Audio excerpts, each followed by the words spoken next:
Shalom, selamat pagi saudara-saudari yang terkasih dalam Kristus Yesus. Jumpa lagi dalam renungan pagi kita, yaitu HKBP Resort Surabaya.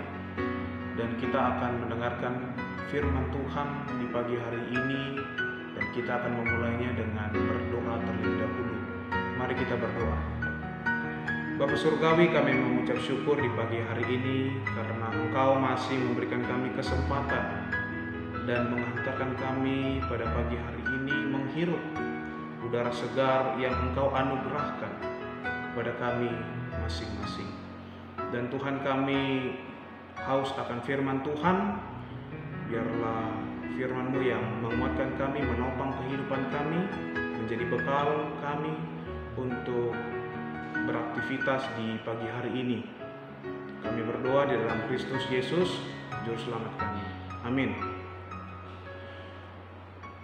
Saudara-saudari yang terkasih dalam Kristus Yesus, kita akan mendengarkan firman Tuhan di pagi hari ini, yaitu hari Kamis tanggal 4 Juli 2024, yang tertulis di dalam kitab Maliaki pasal yang ketiga ayat 6. Maliaki pasal yang ketiga ayat 6, demikian bunyinya: bahwasanya Aku Tuhan tidak berubah, dan kamu Bani Yakub tidak akan lenyap. Demikian firman Tuhan. Saudara-saudari yang terkasih dalam Kristus Yesus, dalam firman kita pada pagi hari ini hendak menyapa kita, hendak memberikan sebuah pembelajaran bagi kita bahwa kasih setia Tuhan itu tidak akan pernah lenyap dalam dunia ini. Bagaimanapun setiap problem kehidupan yang kita hadapi, bagaimanapun tantangan yang ada di dalam kehidupan kita, ataupun bagaimanapun yang terjadi di dalam kehidupan ini, ingatlah bahwa kasih setia Tuhan itu selalu berdiam di dalam hidup kita. Di dalam kitab Maliaki pasal yang ketiga ayat 6 ini hendak memberikan sebuah penguatan bagi kita dan memberikan sebuah pembelajaran bagi kita bahwa Tuhan itu tidak akan berubah. Tuhan itu sifatnya kekal. Hal yang tidak dapat dipungkiri bahwa secara sifatnya, janjinya, dan juga kasihnya itu tidak akan berubah.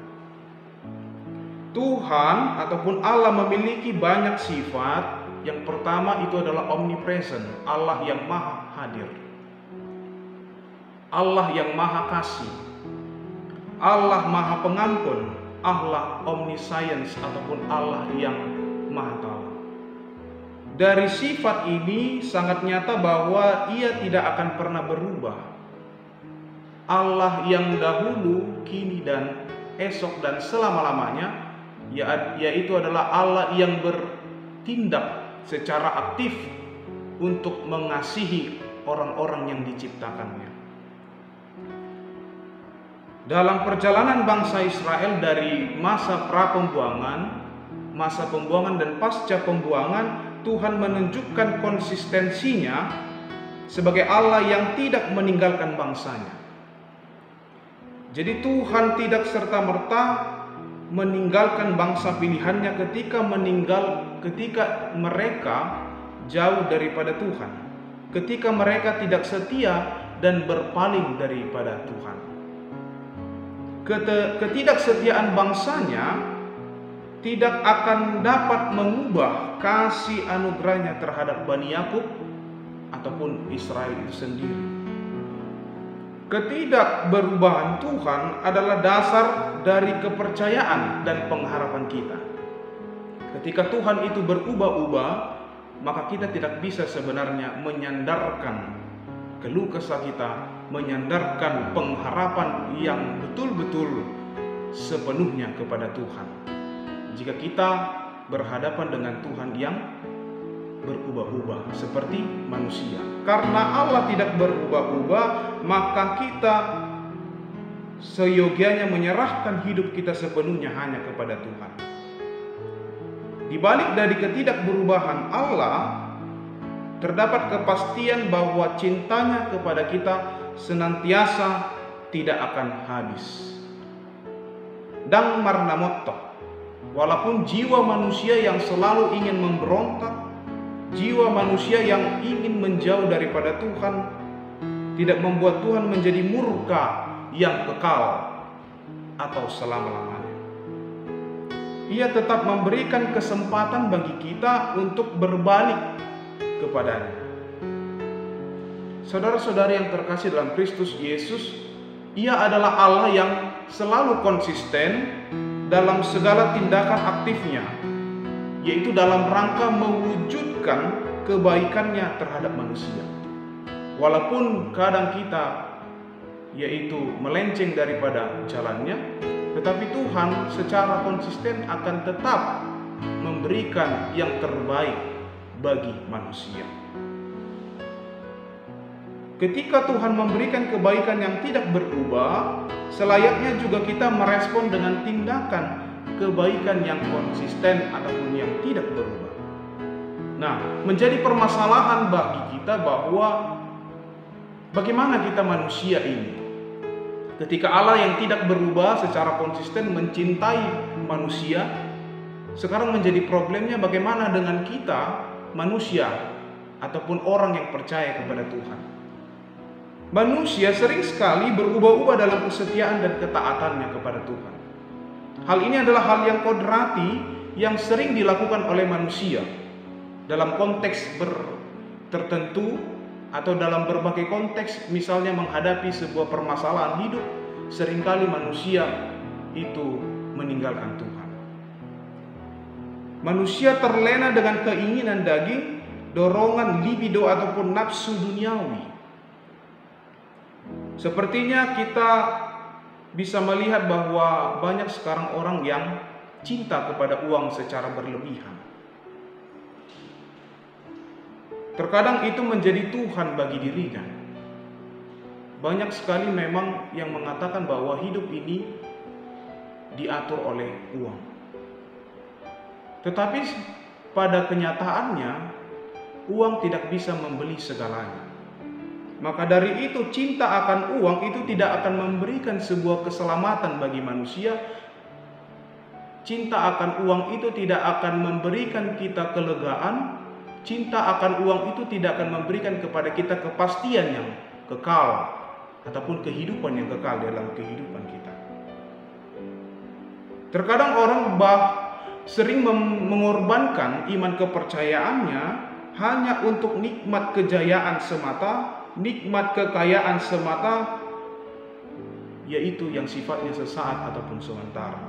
Nah, konteks anak muda sekarang juga mau meninggalkan Yesus, meninggalkan iman kepercayaannya demi cinta terhadap wanita yang berbeda kepercayaannya. Nah, ini menjadi problem bagi kita.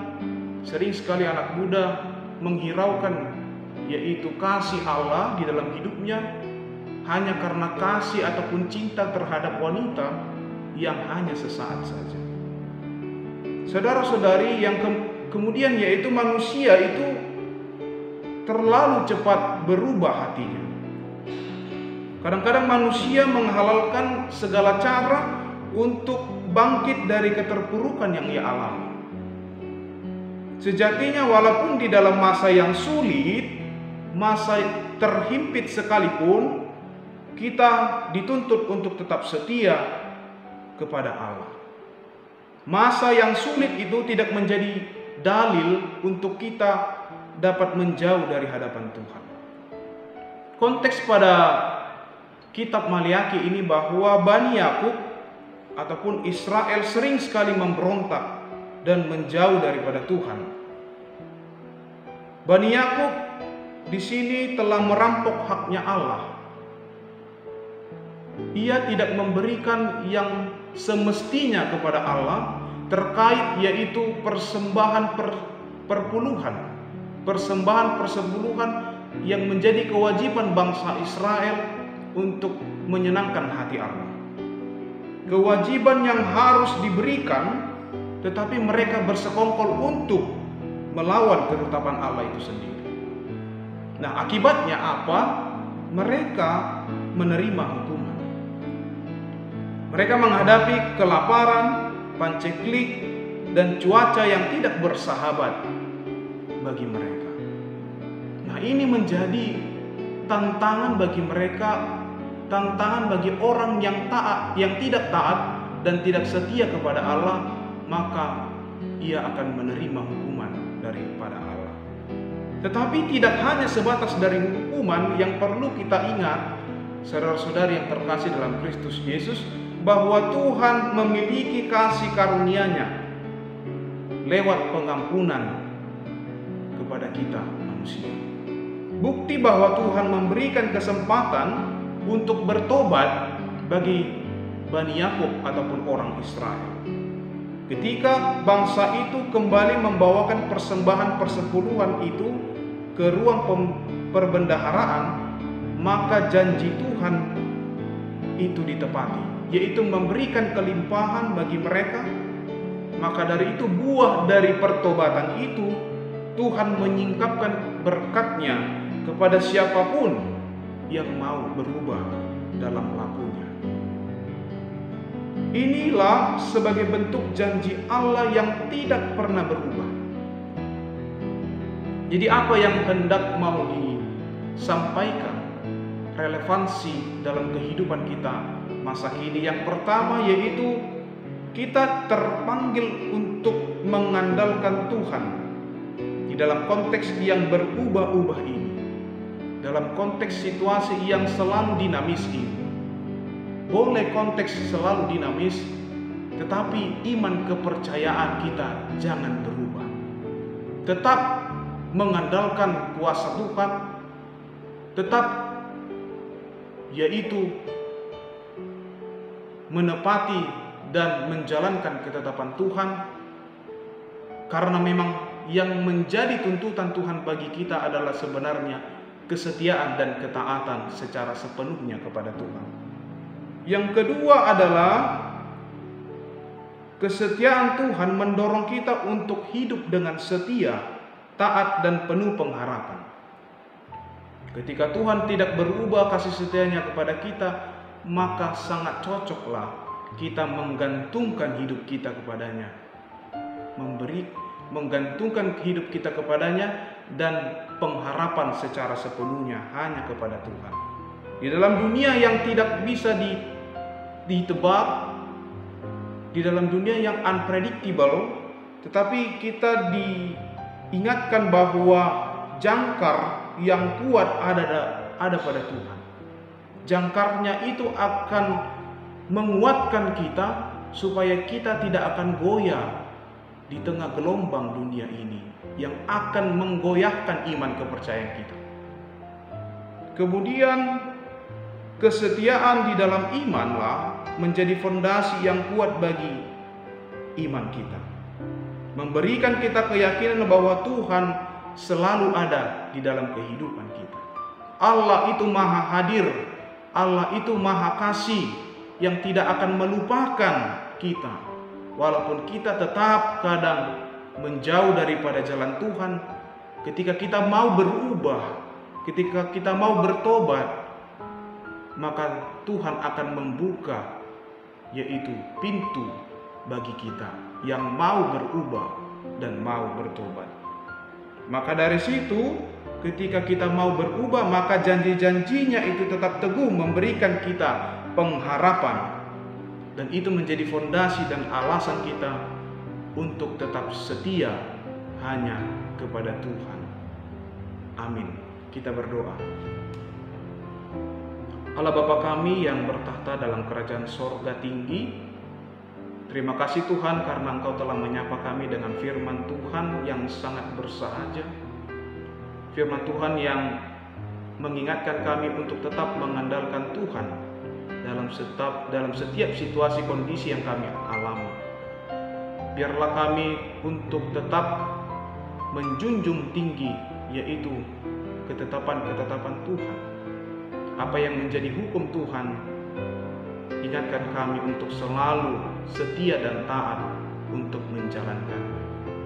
Setia dalam melakukan apa yang menjadi kehendak-Mu.